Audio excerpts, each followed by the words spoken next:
We in the middle class love the quote, money talks and wealth whispers. Well, these days, wealth is talking, chatting, and spilling all the tea, all the places. We are talking about ultra wealthy influencers today. I'm gonna give probably about 7, it's my usual number, about 7 reasons why these influencers might be a little problematic and the implications they can have on our lives. I wanna just start by a little bit synopsis. I have to break it down how I see everything. And the way I see it, I have been alive for almost the entirety of reality TV, or reality TV that's been worth it. Started out in 1992 with Real World.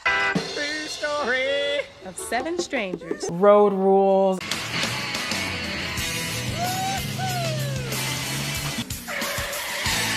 These are Road Rules. I've seen all the competitions that were reality shows, but really I wanted to be in that family life. I watched the Osbournes. I watched, what is that family? Like Travis had a wife and they had a reality show early. If you remember, Nick and Jessica had that newlywed show. Talk about that a little bit. And it was really, I think, the Kardashians. The Kardashians came around 2007. And of course I loved it. You guys have heard me talk about Love Island. I clearly like trashy TV. It's a problem. But I watched the Kardashians, and the iPhone was made around the same time too. So the rise of social media, I feel like, really started around that time, and the Kardashians have been riding that wave since social media has really become a big thing. If you remember the beginning, it was always celebrities who were influencing us, and their level of wealth was their level of wealth. There was always Jessica talking about she spent $700 on underwear, which today, even people in the middle class are gonna laugh about that she was worried about that. Thank you so much. Thank you. Here. Hello? No, I went shopping, and you know how I needed bras and underwear? Well, I got 2 bras and 2 pairs of underwear, and it was $750. Why didn't you look at the price tag? Signed it, and then I came outside and looked at the receipt, and I was like, oh my God, $750.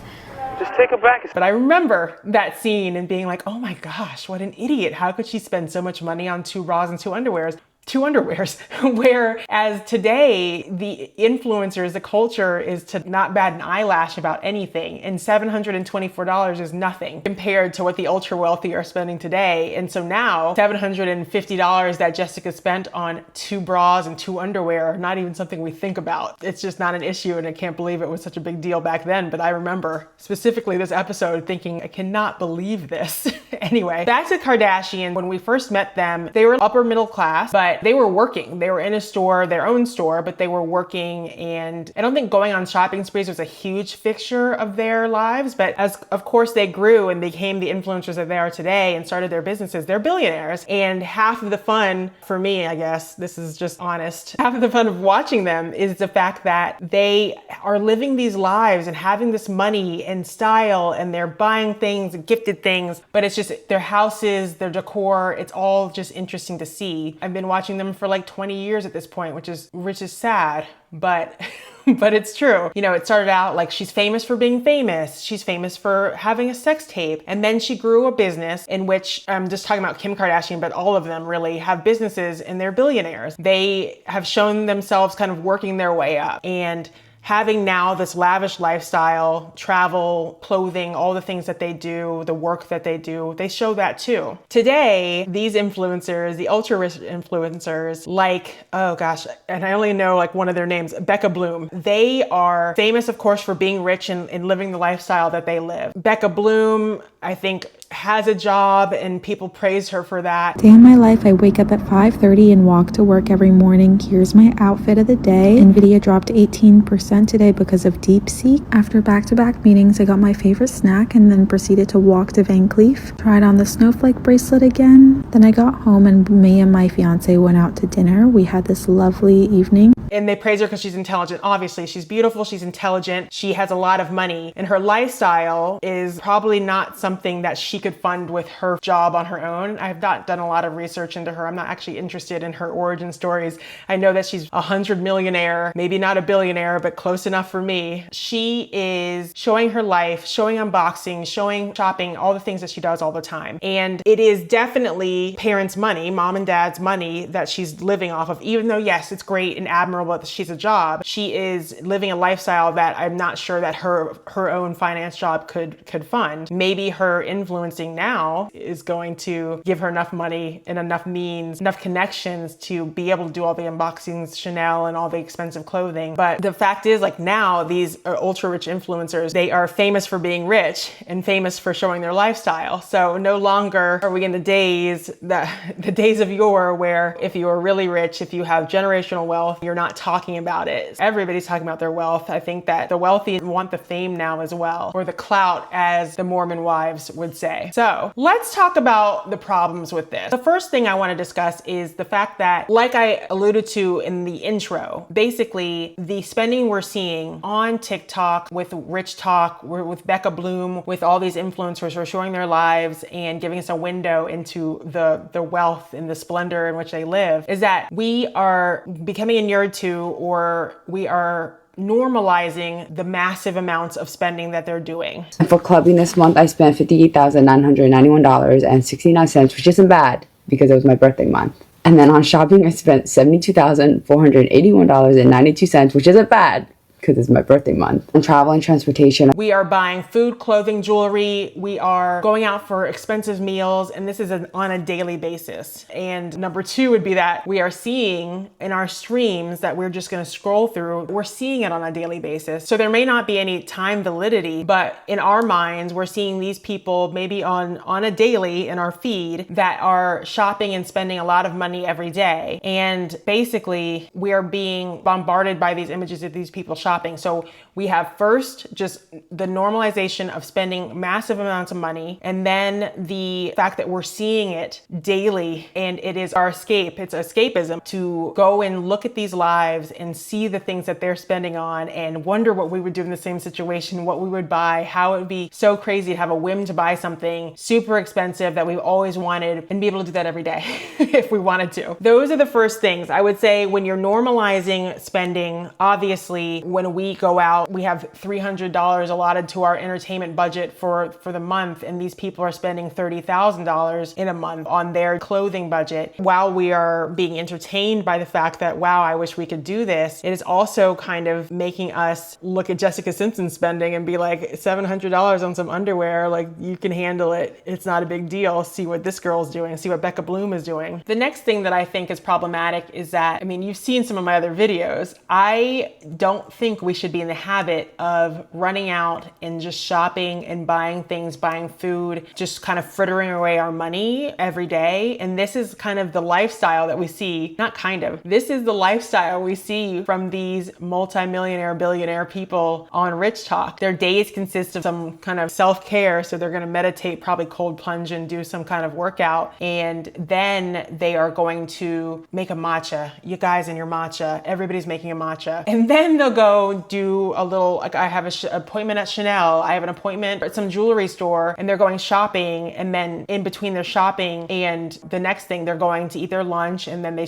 go back and shop again. It's just very interesting how this becomes normalized, and this is the idealized life. Basically, you're eating and shopping, and then you're taking care of yourself because it's such a hard day, but nowhere is there work. And I said this as number two, but the constant stream, just the fact that we're seeing this all the time, this is how we normalize everything in our lives. You know, what we think about matters, what we think about expands, what we see expands. And if our life is seeing rich people in a lifestyle that we want, but this is becoming more normal, seeing the Ferrari, seeing the things and seeing how other people live and wanting that, but also thinking that this is how people relax and this is where happiness is bred and what makes people feel good. The next thing is, again, going on the happiness, we're losing sight of what happiness really is and what money really is there for. Money is a tool. You know, you'll hear everybody say that, but what it is really, I mean, for me, it's going to be freedom. It's going to be working when I want to work or how I want to work. It's going to be being able to retire and travel and do the things I want to do. But in this, if you have all the money in the world, this is what you do. You treat yourself, you shop, you eat, you do that all over again. And that's what happiness is. I think we can lose sight of the goals that we have when we see people who have everything that we're honestly, I mean, I don't know if if everybody's working towards being a billionaire, but that'd be nice. But you know, you lose sight of things that you really want in life when you see everybody who has, I mean, let's say everything. They have billions of dollars. Their lives are focused around spending and consuming. I mean, maybe not even spending, because they probably do get some things for free, but it's consumption, right? So they're just getting things, constantly getting things, unboxing things. Hopefully they're giving things away too, because it's just like, how much stuff do we need? But this becomes the, man, this is what I'm working towards. I want to be able to buy anything at any time. I want to be able to buy the expensive things. I want to look as put together as Becca Bloom and these other influencers. And that's really what is happening when we see their lives. We're escaping to this place, this reality where happiness is buying, happiness is luxury cars, happiness is having the nice things available at all times and not having to have made the money to pay for them. The lifestyle that we see are built on work. Somebody did that work. It might have been generations ago, but somebody in that family, somebody, Becca Bloom's parents, I think. In other cases, it was like great grandparents who built generational wealth. But at some point, the wealth was made, and we missed that. We missed the source, and that hard work is important to get things that we like. So at this point, we're just loving people for spending money that they didn't have to work for, and that's just unreal to me. That we are idolizing people because they shop well, because they rich right, because they look great in the clothes that they pick out and the clothes that they're shopping for on a daily basis. On today's episode of Rich People Who Rich Right, we have Chloe L. You probably know Chloe as the it girl of Singapore, the princess of Van Cleef, the stay-at-home daughter. Now, one of the things that I love about Chloe is she is rich, and she does not shy away from it. She fully leans into it. She embraces it. She does day in my life as stay-at-home daughter videos, and I eat it up every time. It's a weird thing to like about somebody, honestly. The next thing that is troubling is that your self-worth kind of becomes wrapped up in the amount that you can spend. So you have other creators who are getting the space kind of arguing about Becca Bloom who, like there's billionaires who are confronting her spending and saying that she's a fake and all this other stuff because,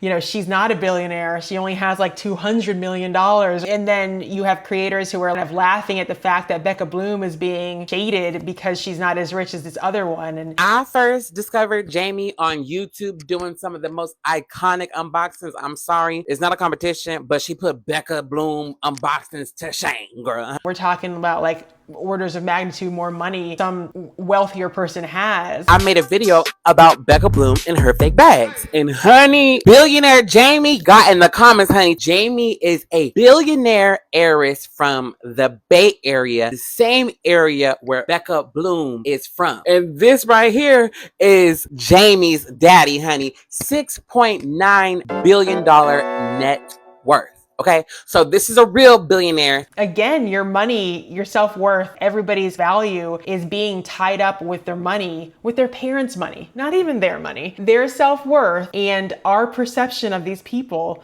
we are judging them or liking them more because they are wealthier. And then what does that mean for us? The objects that they're getting then become something that we want to get to be on par with them. No, we might not in our minds think that we're gonna have billions of dollars, but we can get a piece of them, a piece of that action by buying the same kind of luxury items they buy. And with every unboxing, every Hermes whatever, with their beauty routine that they're innocently talking about, they're also overtly selling. And I can imagine being a 16-year-old girl or even a 20-year-old girl and being into beauty, being into makeup, and then seeing a rich woman or girl talking about the items that you just must have. And some of them, of course, beauty items, some of them might be kind of within reach. High-end makeup products are actually worth your money. So here's everything I put on my face and how much it costs. $81 for a foundation brush is diabolical, but I swear I actually see a difference. My $92 foundation from Westman Atelier. $48 contour stick also from Westman Atelier. I'm sorry to say this, but you need the $69 concealer brush. I know this is $82, but I swear you're literally paying for a blur filter